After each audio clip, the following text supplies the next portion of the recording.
Hello everyone. Welcome to the basic first aid training of IIT Indore. It is extremely important to undergo this training, because if you ever encounter a medical emergency, you will be able to help yourself as well as others.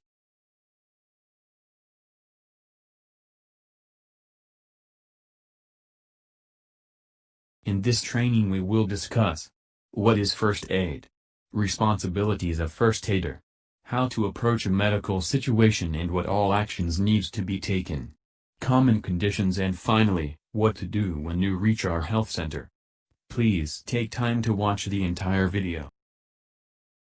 So, let us begin. First aid is the provision of immediate care to a victim with an injury or illness.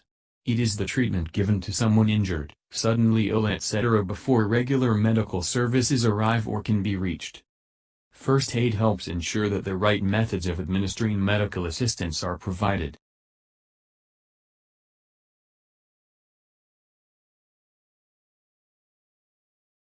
In an emergency situation, the key responsibilities of a first aider are guided by mnemonic 3P. First, prevent further injury. Secondly, preserve life, and lastly, promote recovery. Now let us discuss responsibilities of a first aider.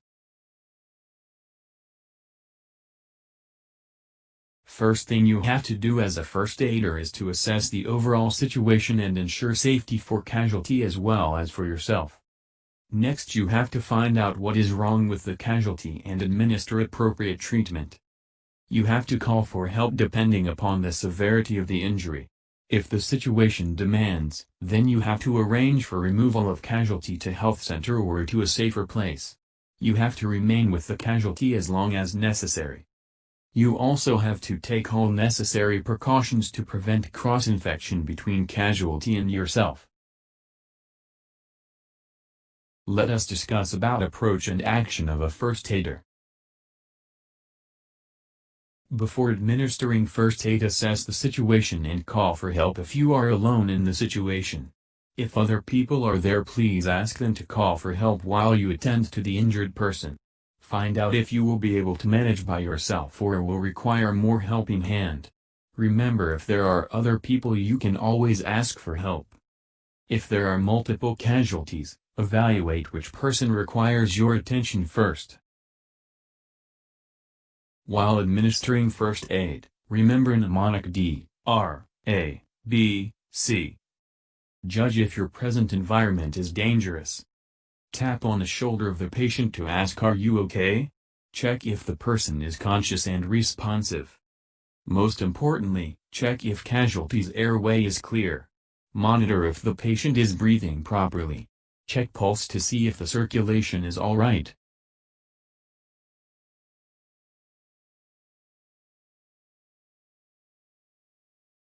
If the patient is conscious and in a condition to talk, ask about S, A, M, P, L, E. S stands for symptoms, that is what happened to him or her. A stands for allergies, that is if the person is allergic to anything in particular. M stands for medication, that is whether the patient is taking any medications. P stands for past medical history. Inquire patient whether his or her medical history is causing the current situation. L stands for last meal. Ask patient about his or her last meal. Finally, E stands for events. That is, ask him or her to narrate the current event. Make a diagnosis when you have gathered enough information about history, symptoms, and mechanism of injury of the patient.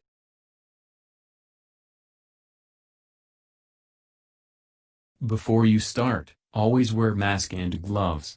Make sure there are no imminent danger around. Watch out for electrical wire, hot objects, chemicals, etc. Remember, do not become a victim yourself.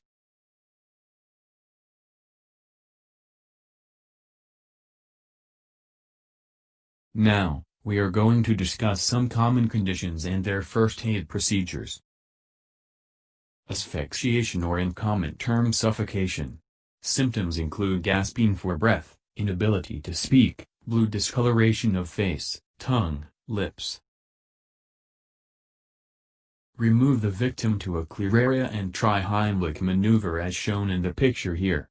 If the person is choking because of any foreign objects in the throat, encourage the victim to cough it up. Once the airway is open, give little water to drink. Take the patient to health center. Suffocation can also be caused by poisonous gases. Symptoms of carbon monoxide poisoning include headache, confusion, dizziness, blurry vision, shortness of breath, chest pain, nausea, etc. If there is any indication that the patient might be poisoned by carbon monoxide, immediately open all doors and windows to allow circulation of fresh air. Take a deep breath while entering the area and hold your breath as long as possible. Remember, carbon monoxide is lighter than air, so crawl along the floor whenever possible. Remove the victim as quickly as possible and give fresh oxygen. Administer CPR if the person is not breathing. Symptoms of suffocation by carbon dioxide include headache, confusion, dizziness, shortness of breath, increase of blood pressure, etc. Treatment of carbon dioxide poisoning is similar to carbon monoxide poisoning. However, do remember that carbon dioxide is heavier than air. So always be in upright position while entering and exiting the space. If the patient is suffering suffocation due to inhalation of smoke, cover your and your patient's face with a wet towel and exit the area as soon as possible. Let's discuss about shock. It is a very serious and life-threatening situation where vital organs do not receive enough blood circulation. Shock can be caused by physical as well as emotional injury. Symptoms include unusual behavior, lack of sensation to pain, rapid breathing, rapid but weak pulse. Adjust the person to lie on their side to improve circulation, treat any injuries, help them take any medication for illness. Contact health center, ASAP. Anaphylactic shock is a potentially life-threatening situation where acute allergic reaction results in widespread allergic symptoms which involves 2 or more organ systems. Symptoms include hives, itchiness, swelling of tongue and breathing tubes, labored breathing, low blood pressure, etc. There are a number of factors which could be responsible for anaphylactic shock. Common examples include pollen, mold, mildew, latex, animal scratches, nuts, certain medications, etc. If you suspect anaphylactic shock, immediately call emergency helpline and arrange for ambulance. Allow the patient to lie down and elevate the legs.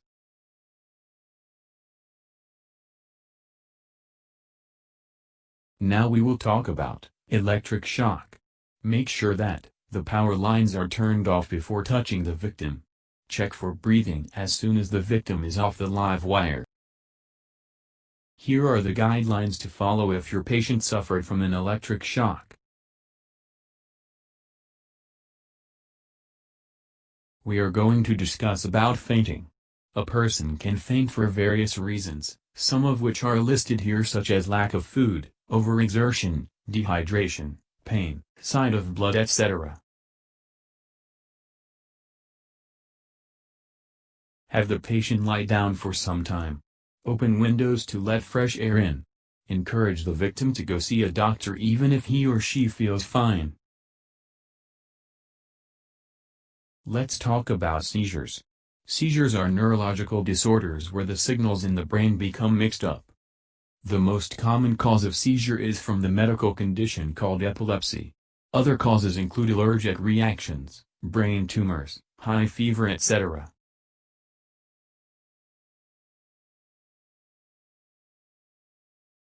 4 stages of seizure are picturized here.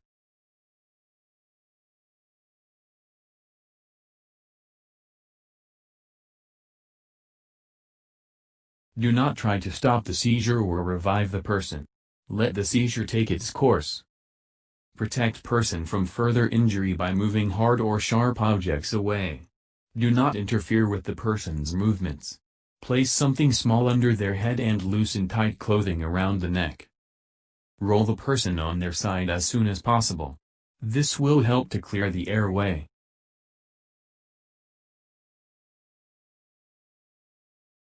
Now we are going to discuss about heart attack.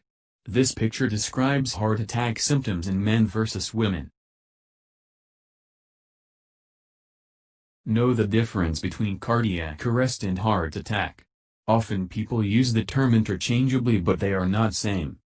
Understanding the difference and acting quickly can save a life. Remember the mnemonic F-A-S-T if you are suspecting heart attack in a patient. F stands for face. Face drooping is one of the most common signs of heart attack. A stands for arm. Weakness in arm could be another sign. S stands for speech. Difficulty in speech could also indicate heart attack. T stands for time. If you observe any one or more of these symptoms, call emergency number immediately.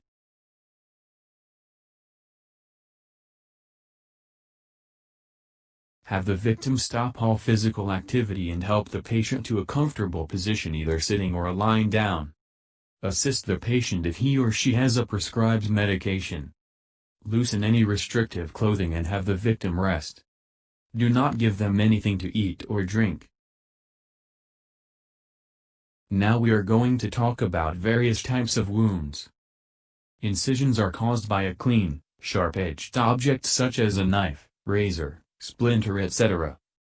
Lacerations are rough, irregular wounds caused by crushing or ripping forces. Abrasions are superficial wound in which the topmost layers of the skin are scraped off, often caused by a sliding fall onto a rough surface. Puncture wounds are caused by an object puncturing the skin such as a nail, needle, etc. Penetration wounds are caused by an object such as a knife entering the body. Avulsion wound happens when integrity of any tissue is compromised.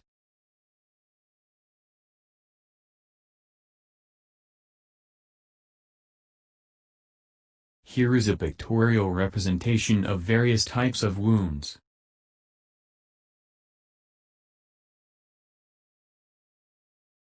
Abdominal and chest wounds can be quite serious because internal organs may be damaged, which can cause internal bleeding and even shock.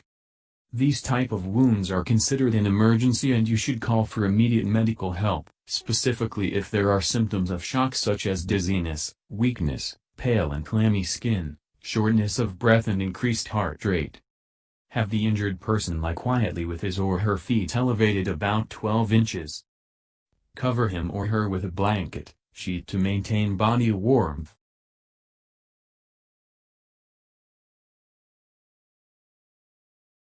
If the cut is large or bleeding heavily, have them lie down. If the wound is on an arm or leg, raise the limb above the heart to slow bleeding. Remove obvious debris from the wound such as sticks or grass. If the object is embedded in the body, do not remove it. If the cut is small, wash it with soap and water. Do not clean a large wound. Do not peek at a wound to see if the bleeding is stopping. The less a wound is disturbed, the more likely it is that you'll be able to control the bleeding.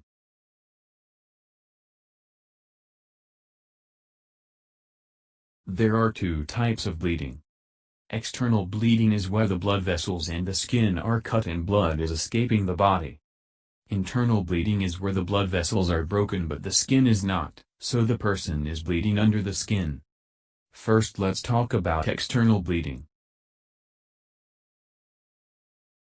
This picture depicts types of bleeding and their possible source. Other symptoms of bleeding include faint and giddiness, cold and clammy skin, weak and rapid pulse, shallow breathing with gasps and sighs, profuse sweating, thirst, blurred vision, etc.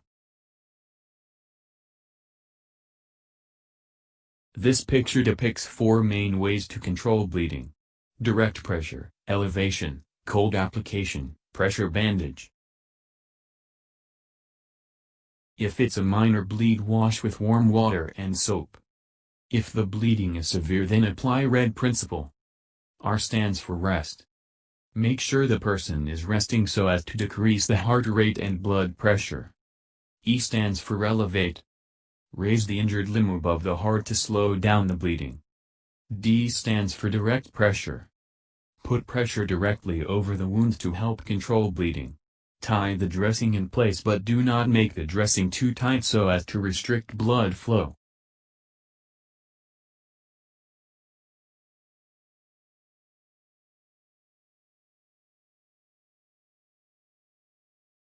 Dressings are used to control bleeding and reduce infection, whereas bandages are used to apply direct pressure, reduce swelling, restrict movement and to keep dressings in place.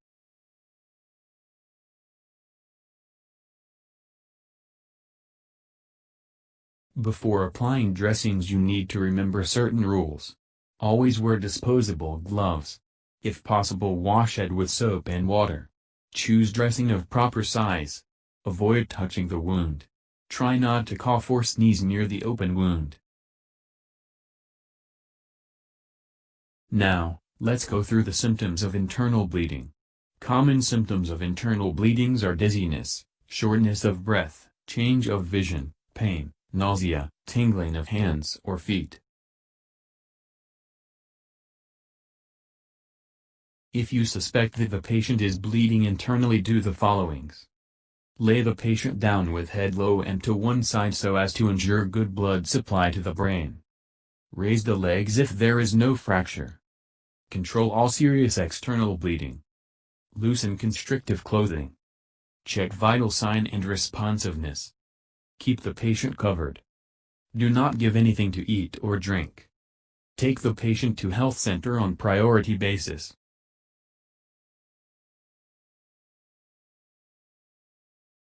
Bleeding from inside the nose is called epistaxis. It is a fairly common and causes include trauma, infection, cardiovascular diseases, low humidity, foreign body in the nose, deviated nasal septum, nasal tumors, blood dyscrasias, vigorous nose blowing and nose picking, etc.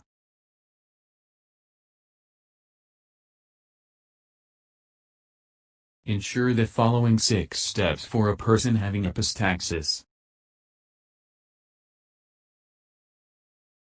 We are going to talk about fractures now. A break or a crack in a bone is called a fracture. There are 2 types of fracture: closed fracture and open fracture. In most cases the damage to the bone will be under the skin, which is called a closed fracture.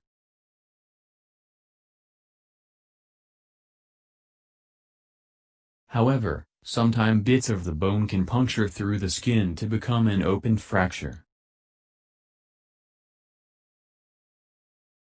If you are suspecting fracture, look for the following 7 signs: swelling, difficulty moving, movement in an unnatural direction, a limb that looks shorter, twisted or bent, a grating noise or feeling, loss of strength, shock.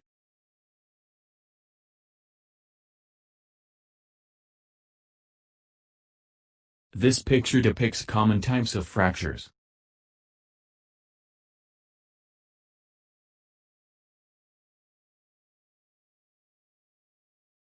If it is an open fracture, cover the wound with a sterile dressing and secure it with a bandage. Apply pressure around the wound to control any bleeding. Support the injured body parts to stop it from moving. This should ease any pain and prevent any further damage. Call health center immediately.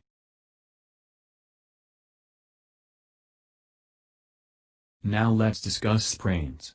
Sprains are generally caused by a sudden twist or stretch of a joint beyond its normal motion. Symptoms of a sprain are pain on movement, swelling, tenderness, discoloration.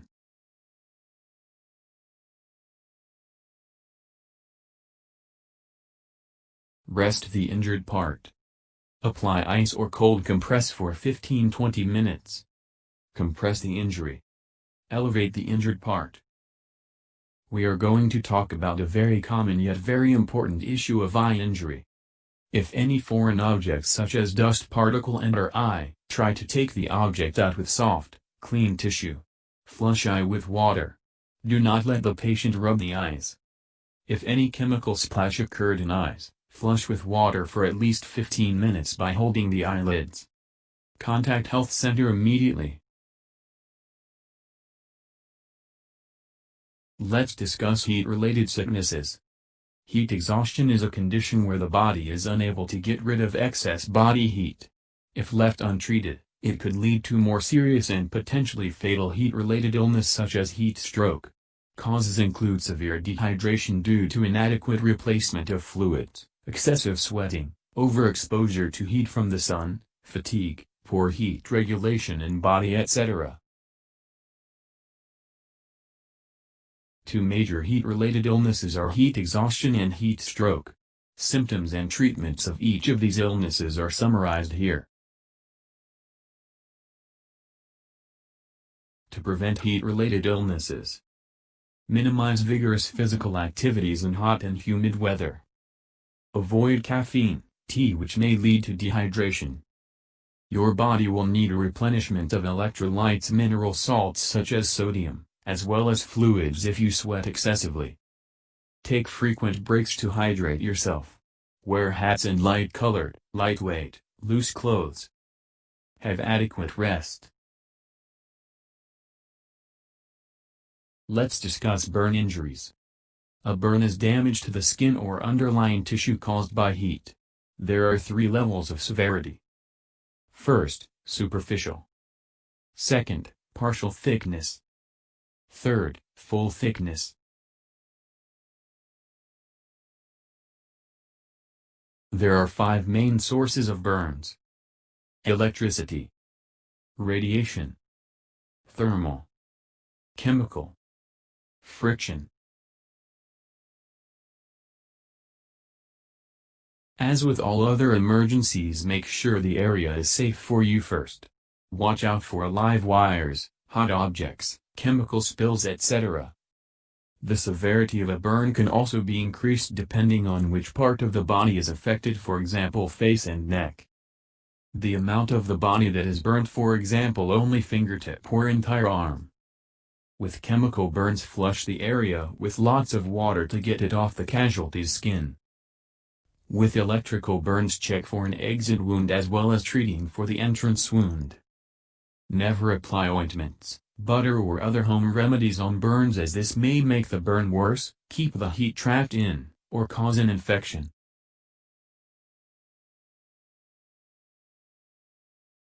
For first and second degree burns, you should cool the area immediately with gently running cold water for about 10-15 minutes or until it has cooled off. Do not break any blisters, as this will make the wound worse. For third-degree burns, do not put anything on the burn. Seek immediate medical help and treat for shock. Third-degree burns could be life-threatening even when a small body part is affected. If there is clothing on the burn, do not remove it, as this may also remove skin. There is a very high risk of infection from this kind of burns.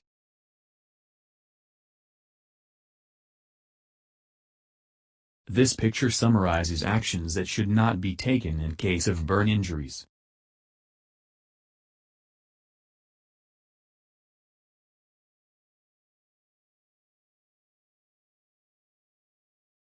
A poison is a substance which enters the body and can cause illness or death. It can act in a matter of seconds, for example carbon monoxide, or a matter of years, for example arsenic.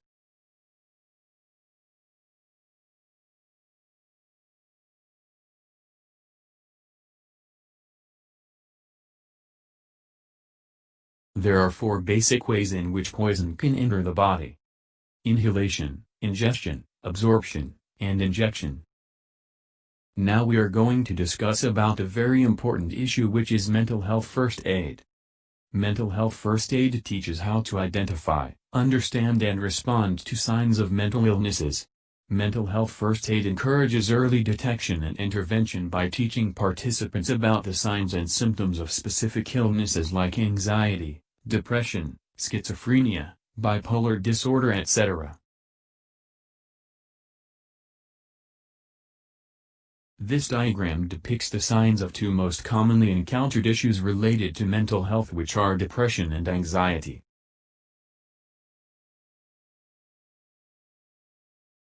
If you are planning to talk to someone about mental health issue, remember A-L-G-E-E.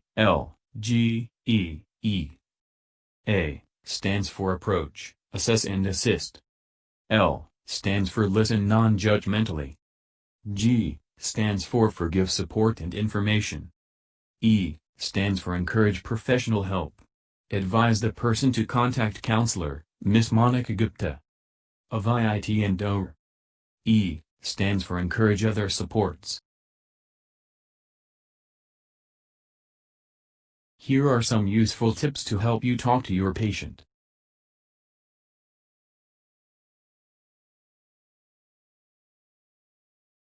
Here are all the emergency contact numbers.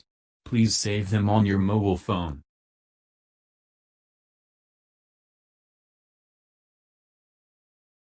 Now let's discuss what to do when you reach health center. If possible, accompany the patient to health center. If the patient is conscious, let her narrate the incident in detail. Let doctor decide what is useful and what is not. If the patient is unconscious or unable to communicate, first aider should communicate the details to the doctor. Tell the truth. It is for your own good that you narrate the event as accurately as possible. In case of chemical splash, inform doctor about the chemical. Show MSDS. Explain what first aid was given, if any.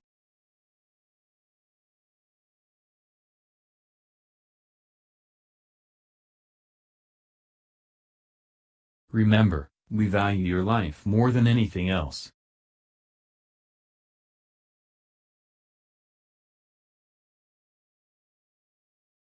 Thank you for completing the basic first aid training of IIT Indore. Stay safe.